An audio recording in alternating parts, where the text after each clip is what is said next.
नमस्कार दोस्तों, क्राइम तक के यूट्यूब लाइव में आप सबका स्वागत है। मैं हूं सुप्रतिम बैनर्जी और आज कैमरे पर मेरे साथ हैं सुरभि तिवारी। अब इधर उधर की बात किए बगैर सीधे खबरों की बात, सीधे मुद्दे की बात। ये मामला है मध्य प्रदेश का, ग्वालियर और शिवपुरी का। 22 मई 2016 को पुलिस ने इस मामले का खुलासा किया। क्या मामला है, क्या खुलासा किया, इसके बारे में बाद में बताऊंगा, लेकिन पहले आपको एक सीक्वेंस ऑफ इंसिडेंट्स के बारे में, सिलसिला वारदात के बारे में बताता हूं जो कई सालों तक चलता रहा। और इन कई सालों के दौरान एक एक कर कई लोगों की हत्याएं हुई।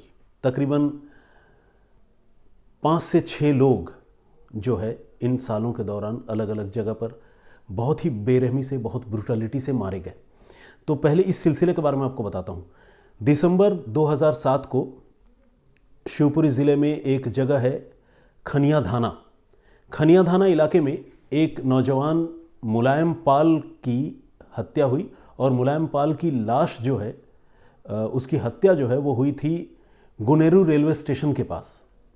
विडंबना देखिए कि मुलायम पाल की हत्या तो हो गई और जो लोकल पुलिस है उसने उस लाश को बरामद किया, अंतिम संस्कार भी कर दिया, लेकिन उसको आइडेंटिफाई पुलिस नहीं कर पाई।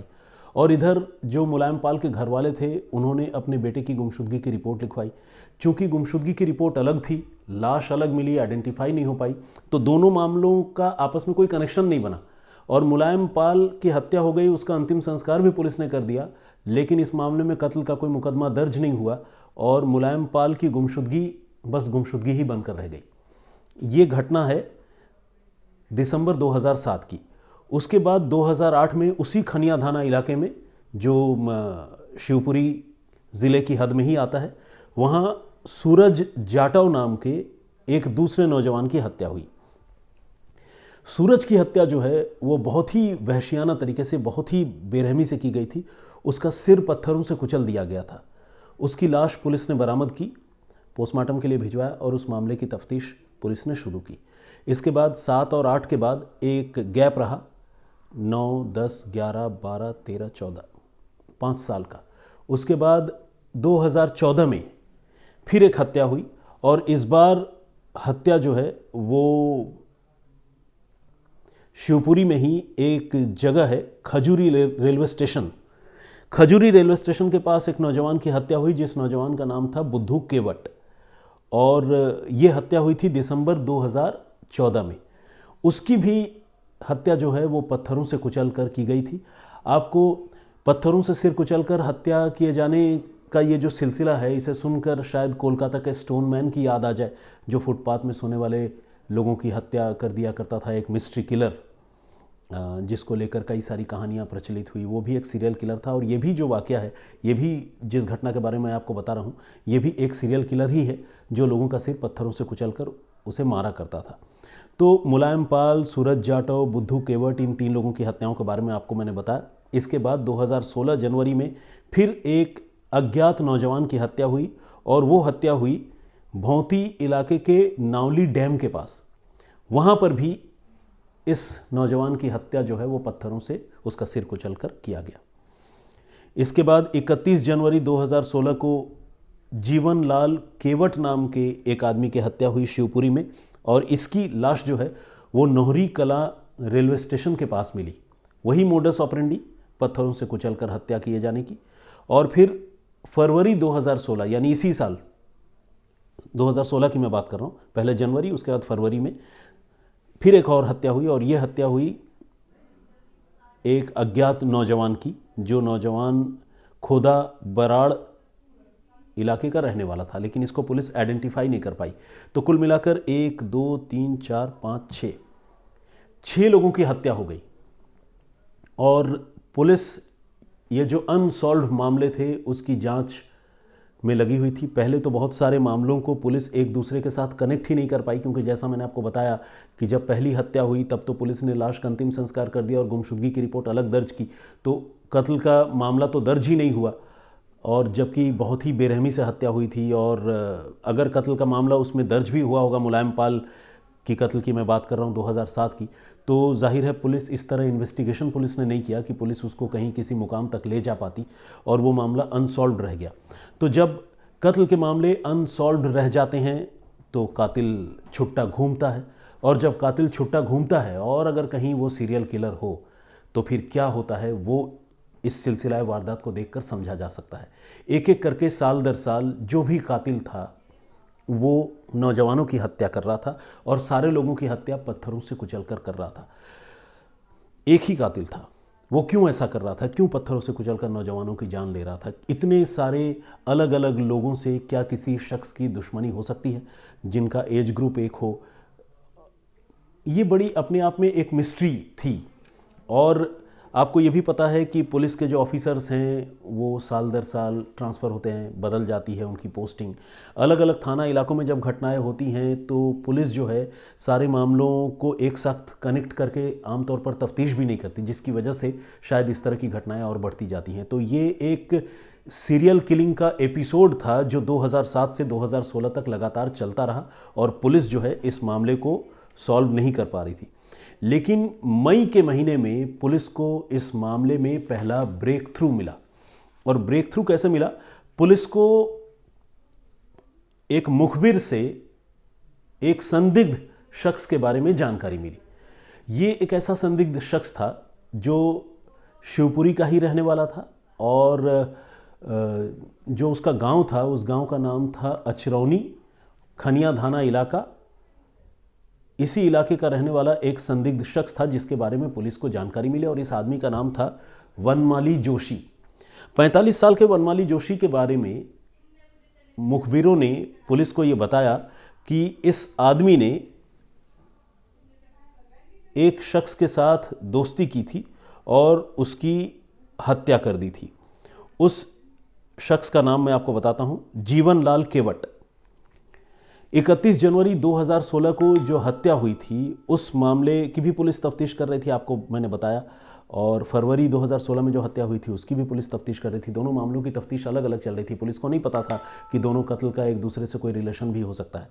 तो 31 जनवरी 2016 को जो हत्या हुई थी जीवनलाल केवट की, उस मामले की तफ्तीश कर रही पुलिस को जनवरी के कत्ल के मामले में एक मुखबिर के जरिए इत्तला मिलती है और वो इत्तला मिलती है मई के महीने में जाकर। मुखबिर बताता है कि जीवनलाल केवट की हत्या से पहले एक आदमी की उससे अच्छी खासी दोस्ती थी और उस आदमी का केवट के घर आना जाना भी था।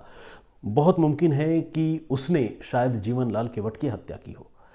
पुलिस को जब ये जानकारी मिली मई के महीने में तो पुलिस ने अपनी एक खास टीम बनाई और खास टीम बनाने के बाद 45 साल के वनमाली नाम के एक आदमी को पुलिस ने धर दबोचा। ये एक बहुत ही सीधा साधा सिंपल प्रोफाइल का आदमी था वनमाली, 45 साल जिसकी उम्र थी। और वनमाली करता क्या था, वो गांव-गांव में वो अलग अलग वक्त पर अलग अलग काम करता था। कभी गांव में घूमकर मसाले बेचा करता था, कभी फर्जी तांत्रिक बन जाता था, कभी बहरूपिया बनकर जो है वो गांव-गांव में तमाशे दिखाया करता था। मुझे नहीं पता आप में से कितने लोग बहरूपिया के बारे में जानते होंगे। बहरूपिया बेसिकली एक परफॉर्मिंग आर्ट है, जहाँ तक मैं समझता हूँ या मैं जानता हूँ। मैंने बचपन में बहरूपियों को देखा है। वो क्या करते हैं, वो किसी इलाके में हफ्ते के 7 दिन अलग अलग भेष बदल कर घूमते हैं। जैसे कभी राजा रानी का लिबास पहन लिया, कभी किसी कातिल का लिबास पहन लिया, कभी कोई भूत बन गया, और इस तरह से हफ्ते के 7 दिन किसी खास इलाके में, किसी कस्बे या किसी मोहल्ले में वो इस तरह का स्वांग रचकर या भेष बदलकर वो घूमा करते हैं और लोगों से भीख मांगा करते हैं। आपसे मैं जानना चाहूँगा कि आप लोगों ने क्या इस तरह के बहरूपियों को कभी देखा है? मुझे लगता है कि ये कला अब लुप्त होती जा रही है। कम से कम महानगरों में तो मैंने बहरूपिये नहीं देखे, लेकिन जब मैं छोटा था और जब मैं एक रिमोट टाउन में रहता था, आप में से बहुत सारे लोगों को मैंने शायद पहले बताया है, रांची के पास एक जगह है सिमडेगा, वहाँ मैं इस तरह के बहरूपियों को साल में कभी कभार देखा करता था, जो उस इलाके में माइग्रेट करके आते थे और इस तरह से घूमकर तमाशा दिखाकर और स्वांग रचकर पैसे कमाकर जाया करते थे। तो ये जो वनमाली था ये भी गांव-गांव घूमकर मसाले बेचा करता था और ये तंत्र मंत्र भी किया करता था और ये स्वांग भी रचा करता था, बहरूपिया भी बना करता था। तो वनमाली को जब पुलिस पकड़ कर लाई तो वनमाली ने पहले अनभिज्ञता जताई, कहा कि नहीं, मेरा तो किसी कत्ल से कोई लेना देना नहीं है। हालांकि उससे जब सख्ती की गई तो उसने कहा कि हाँ, वो जीवनलाल केवट को जानता तो है।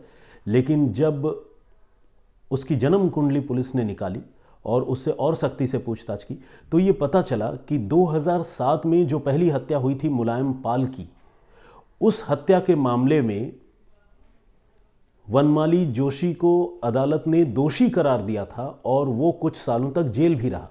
लोअर कोर्ट ने उसे दोषी पाया था, लेकिन हाई कोर्ट में उसने अपील की थी और उसके बाद वो 2007 के कुछ साल बाद जमानत पर छूट गया था और इसके बाद 2008, 2014, 16 में लगातार वो कत्ल करता रहा।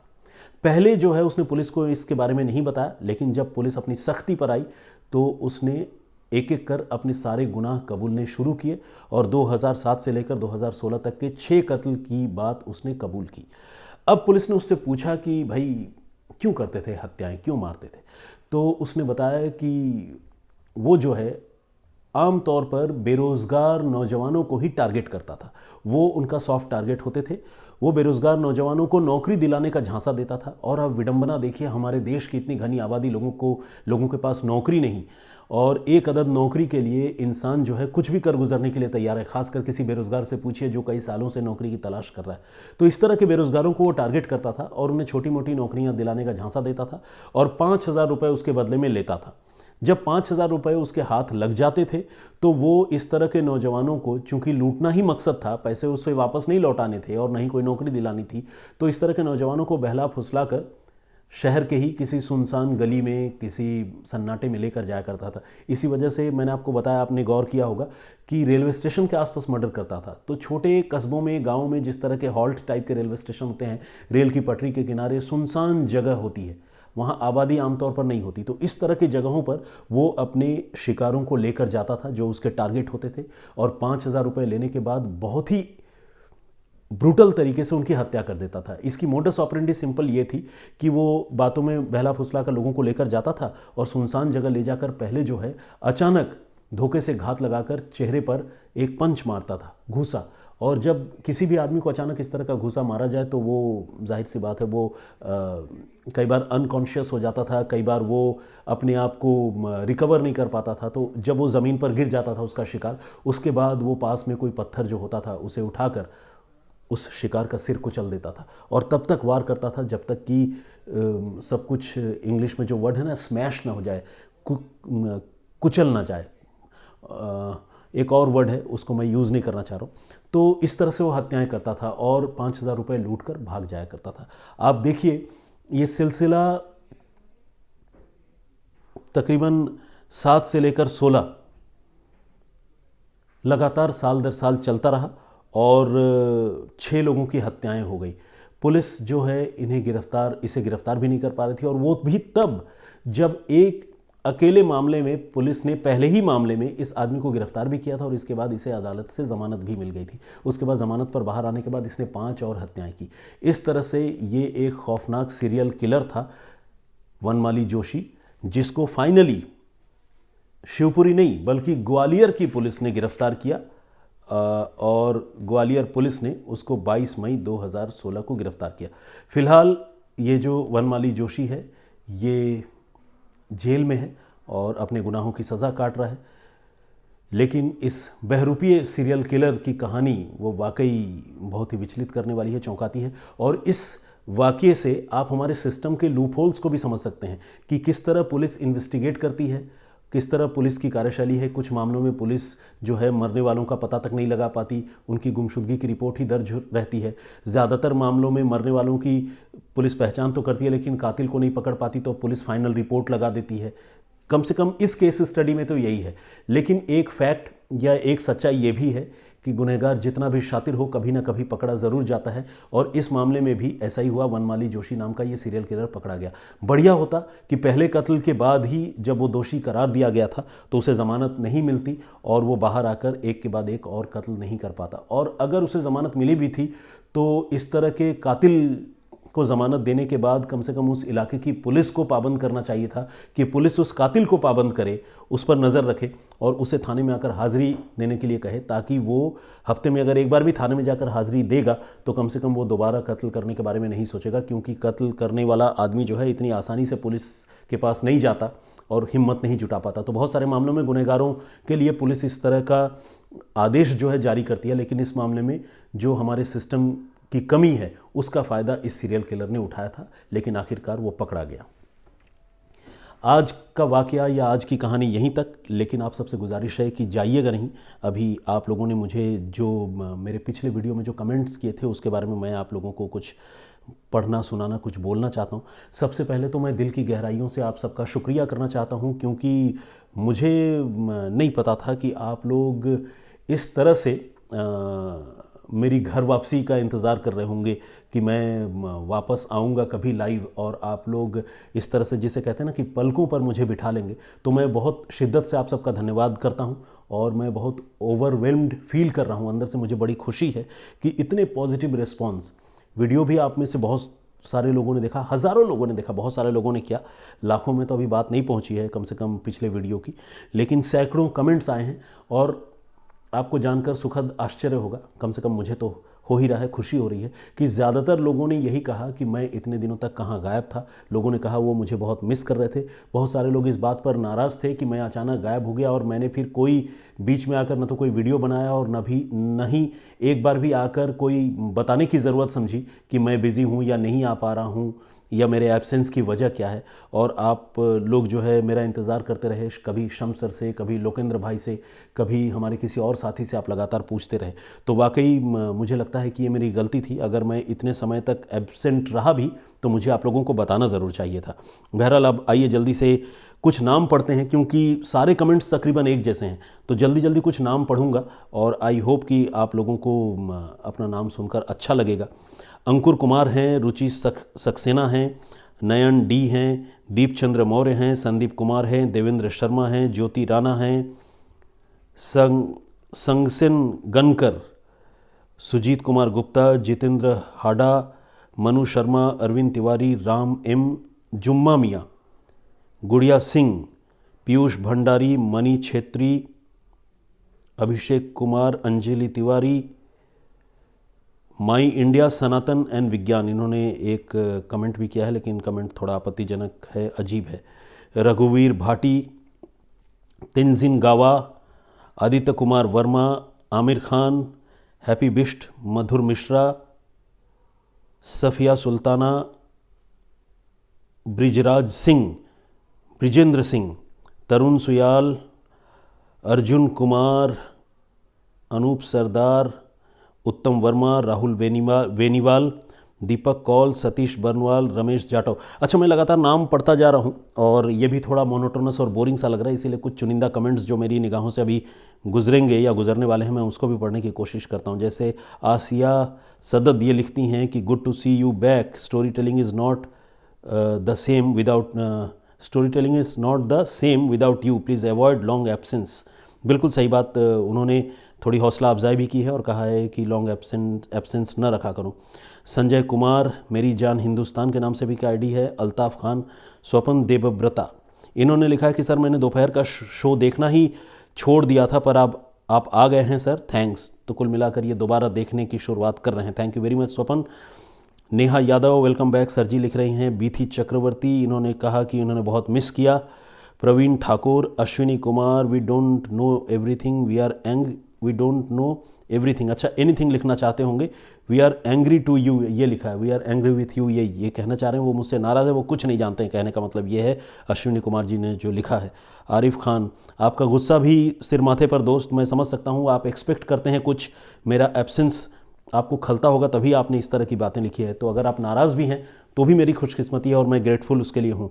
आरिफ खान, आज सुकून मिला आवाज़ सुनकर, इन्होंने लिखा है। Yamini Srivastava, happy to see you back. Meeta Bhattacharya ji, इन्होंने लिख रही हैं welcome back. JD of Jamshedpur, इस जेडी का मतलब मैं नहीं समझ पाया, एनीवे। सिद्धार्थ सिंह, सुप्रतिम भाई आप ही बेस्ट हो, इन्होंने लिखा है, thank you very much. Vijay Rana, Harleen Randhawa, welcome Supratim ji, you were missed to every bit, please don't go without prior information, thank you very much Randhawa ji. जीवन चक्र, माधुरी इंगावले, बलतेज बरार, इन्होंने तो बड़ी पंजाबी स्टाइल में मैसेज किया है। इन्होंने लिखा है, ओए मेरा भाई आ गया, भाई आप बिना बताए या पता नहीं कहाँ चले गए, बट आज देखकर बहुत खुशी हुई। ये जो पहला लाइन है ना, ओए मेरा भाई आ गया, इसमें जो खुशबू है और जो खूबसूरती है वो पंजाबी या पंजाब को जानने वाले लोग बहुत अच्छी तरह समझ सकते हैं। वो बिल्कुल समझ लीजिए कि इस कमेंट में ना बंदा उछल रहा होता है इस तरह की बात कहते हुए। और एक है सेक्युलर फिकेशन, एक आईडी है, और इन्होंने लोगों को आगाह किया है कि जो असली स्टोरी है वो 3:50 पर जो काउंटर है वीडियो का, वहाँ से शुरू हो रहा है, उसके पहले की बातें सुनने की ज़रूरत नहीं है। इन्होंने जो है आप लोगों के हक में एक कमेंट लिखा है। Farmer zone Punjab, super hit Banerjee इन्होंने लिखा है, नाम सुप्रतिम है, उसको सुपर हिट कर दिया है, ये कॉम्प्लीमेंट है बहुत बड़ा, thank you very much. Manoj Prabhakar ji का भी कमेंट है, OTM कैफ़े लोरेट डी, अगर मैंने ठीक प्रोनाउंस किया हो तो, परूप श्रेष्ठा, सुकेत कुमार, अमन आर्यन, पेमाराम गुर्जर, जयतारन, सोनालिका वाले पेमाराम गुर्जर, बहुत बड़ा इनका नाम है बेसिकली। मेरे ख्याल से सोनालिका जो है उस ट्रैक्टर की एजेंसी वगैरह शायद इनका हो, पेमाराम गुर्जर जी की। और जयतारण जोधपुर के पास है, मैं जानता हूँ, मैं जोधपुर में रहा हूँ, तो इन्होंने बड़ी तारीफ़ की और इन्होंने लिखा है कि सर जी आपकी आवाज़ बहुत अच्छी लगती है और आवाज़ की वजह से ही कहानी समझ में आती है, इसलिए आप रोज़ाना ही आओ ताकि कहानी का मज़ा आए, thank you very much. Kaur Sidhu, इन्होंने अपना पूरा नाम मुझे बताया था, मैं भूल गया हूँ, ये मेरी गुस्ताखी और गलती है, माफ़ कीजिएगा। कौर सिद्धू, इन्होंने लिखा है, oh my God what A surprise sir कैसे हैं आप? आपकी वजह से मैंने ये शो देखना ही छोड़ दिया था, बट फाइनली आप आ गए हैं तो बहुत खुशी हुई sir, thank you very much Sidhu, I will speak words. इन्होंने भी कमेंट किया है, वायोलेट दास, इन्होंने भी कमेंट किया है, रानी गिल, रीना चौधरी, बाबा जी बजाओ, इस नाम से भी आईडी है, पूनम खैतान, मंजू त्यागी, कल्पेश पटेल, राव जियार, शुभा घोष, इन्होंने अंधविश्वास को लेकर कमेंट किया है, जफ़र कासमी, मोनिका डी, आगे मैं पढ़ नहीं पा रहा हूँ, DCUNHA,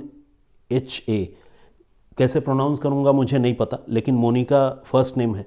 अक्सा रानी, SK अख्तर के नाम से भी कमेंट है। इंस्पिरेशन कंस्ट्रक्शन एंड सर्विसेज, भाई वेलकम बैक, इन्होंने लिखा है। मनजीत बेदी, विमला परान, सुषमा यादव, थोड़ा सा रैंडमली स्क्रॉल करता हूँ क्योंकि नहीं तो लोगों को लगेगा कि ऊपर के कमेंट्स पढ़े नीचे वाले नहीं पढ़े, तो इसीलिए थोड़ा सा आप सबकी इजाज़त से रैंडमली पास कर दे रहा हूँ बगैर कुछ देखे हुए, ताकि कोई भेदभाव वाली बात भी ना रहे। और जिन लोगों को मैं यूँ आगे फॉरवर्ड कर दे रहा हूँ वो इससे अदरवाइज़ न लें, क्योंकि इसके पीछे आप समझते ही हैं कोई इंटेंशन नहीं है। सैकड़ों कमेंट्स है, सारे तो पढ़ नहीं सकता, कुछ लोगों का पढ़ रहा हूँ जिनके इस बार छूट जाएंगे, बहुत मुमकिन है कि अगली बार उनका नाम पढ़ लूँ।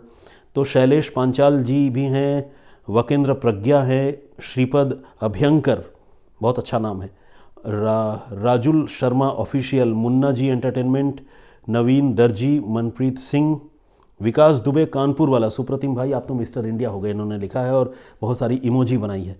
आपने अपना सरनेम और जो नाम है वो भी बड़ा शानदार रखा है, विकास दुबे कानपुर वाला।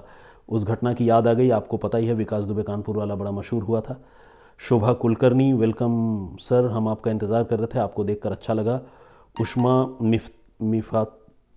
मिफ्ताही, अल्पना क्वात्रा,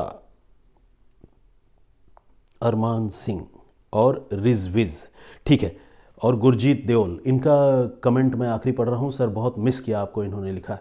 तो एनीवे बहुत सारे कमेंट्स आए और ज़्यादातर लोगों ने मतलब ये मेरे लिए, मुझे लगता है कि इससे बड़ी कमाई मेरे लिए और कुछ हो नहीं सकती। मैंने जो स्टोरी सुनाई उस स्टोरी को लेकर लोगों ने कम कमेंट किया। लोगों की शिकायत इस बात पर ज़्यादा थी कि मैं इतने दिनों तक हाजिर नहीं हुआ, और लोग इस बात से गुस्सा थे कि मैं कहानियाँ सुनाने और स्टोरीज़ लेकर नहीं आ रहा था, और उसी को लेकर लोगों ने ज़्यादा कमेंट किया। बहुत सारे लोगों ने, ज़्यादातर लोगों ने खुशी जताई कि मैं वापस आ गया हूँ।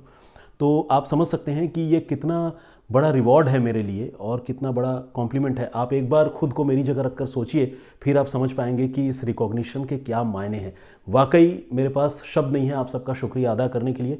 इसी तरह मुझे अपना प्यार और समर्थन आप देते रहिए। और फिलहाल मुझे और सुरभि जो आज मेरी कैमरा पर्सन हैं, आप उनको इजाज़त दीजिए। हम फिर हाजिर होंगे कल या परसों या किसी भी अगली तारीख को। इस बार मैं ज़्यादा दिनों का गैप नहीं करने वाला हूँ। तब तक के लिए मुझे इजाज़त दीजिए। बहुत सुरक्षित रहिए और खुश रहिए। जय हिंद, जय भारत।